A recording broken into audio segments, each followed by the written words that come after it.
Greg, you wrote this week, back on the domestic front, I guess you also touched on the defence policy, but your analysis in The Australian talking about how our standard of living is among the highest in the world, and yet there are flaws in the country in terms of our defence policy, at least is one that you referred to. But how do you reflect on the broader state of the nation as we head into election season? Well, Kieran, at one level, voters are impossible to please. Australians are amongst the most pampered and the wealthiest people in the world. Huge transfer payments, massive welfare system, fabulous health system, available to everybody, free at the point of delivery, all the rest of it. There's no country in the world better to get sick in than Australia. Very high standard of living, very long life expectancy, and yet voters are incredibly grumpy. But I do think voters also understand at a deeper level there is something not quite right about our national circumstances. We are sailing on a sea of contradictions. We are wealthy for two reasons.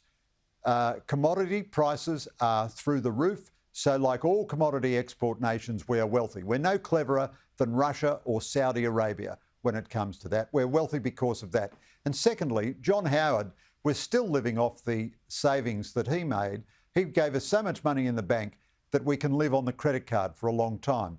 But Australians, I think, do understand we're about to get very close to $1 trillion in debt. You know, $1 trillion here, $1 trillion there. Pretty soon you're talking about real money. We're going to head into a higher interest rate environment. We're going to pay back that $1 trillion debt. Neither side of politics is coming anywhere near that. Our wealth is still massively dependent on China, yet almost every day our national leadership tells us we're living in the most dangerous environment since World War II because of China. We're getting older. We've stopped for the moment immigration, and yet if we don't have a big immigration program, we lose the growth dynamic in this country and we're going to get older and poorer. There's a whole lot of contradictions, and I do think there's a sort of unease, and our politics has been reduced to a sort of an ideas-free, philosophy-free spend-a-thon, where it's just who can hand out most money to the most targeted groups. And I think, although the voters want all that money, at the same time, I think Australians realise there's something, you know, history might be knocking on our door. Our get-out-of-jail-for-free card might be about to be revoked by history. Greg Sheridan, thanks as always. Thanks, Kieran.